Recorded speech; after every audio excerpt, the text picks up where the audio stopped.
that first low tide before the full moon, high tide nor'easter came in, water came up just a little bit. We'd seen it like that before, and we figured, okay, you know. I always worry about one of my showrooms in particular, so I ran to that showroom first, and just to see if we had any kind of water. And walked into the showroom, went downstairs, and said, "Wow, you know, we really didn't take anything in." You thought you were okay at that point? We thought we were fine. We all went down the next morning. Couldn't basically get in the gate. Being right on the water, there are old piers, there are old boats. Most of that came up to the property. The wind knocked over trees.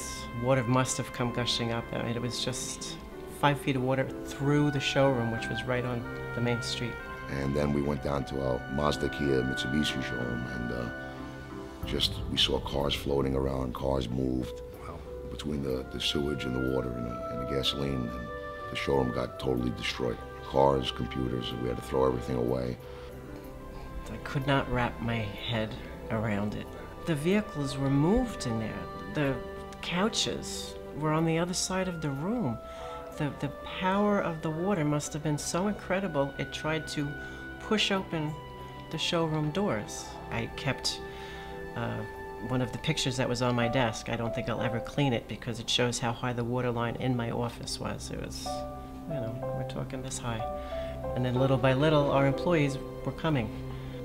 My son had to talk with them the first day, like, look, this is a mess. We don't know how long, so you have to go on unemployment, which hurt. It hurts them, it hurts us.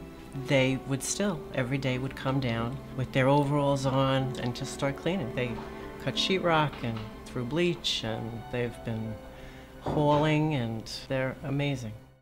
Hurricane Sandy devastated our dealer body. Some dealerships, like the ones we saw today, it was flood. In other areas, it was no electricity. In my particular store, we were out for 6 days with no electricity.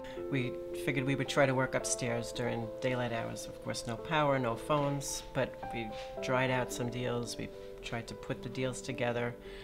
It was getting cold, and there wasn't enough light to really do anything, so we said, why don't I just try a computer at the house? It used to be very nice and neat and organized because I live here by myself. But now I live here with all of the employees that are coming in every day, which is a beautiful thing. But yeah, Tina, God bless our controller. She comes to my door at 6 in the morning, and I turn on her water for tea, and we start working. The first thing you worry about as a disaster hits in such as Sandy is your employees. Are they safe? Can they get to work if you do open? Do you have electric? Is there food? How can you help them?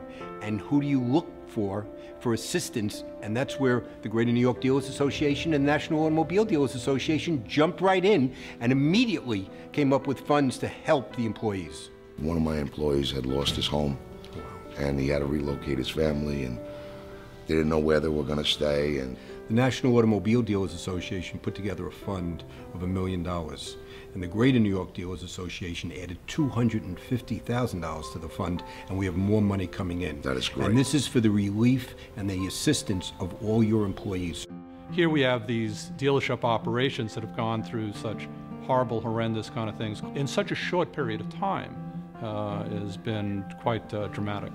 The mobilization of the auto industry supporting local relief efforts like manufacturers donating vehicles, donating millions of dollars to the American Red Cross.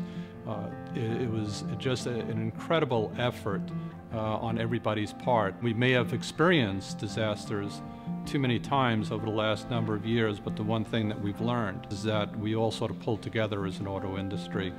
To see this come together, to see the dealers and the manufacturers and the whole industry support the efforts that were going on to take that next step into getting back to normalcy is really what makes this industry so unique and so strong.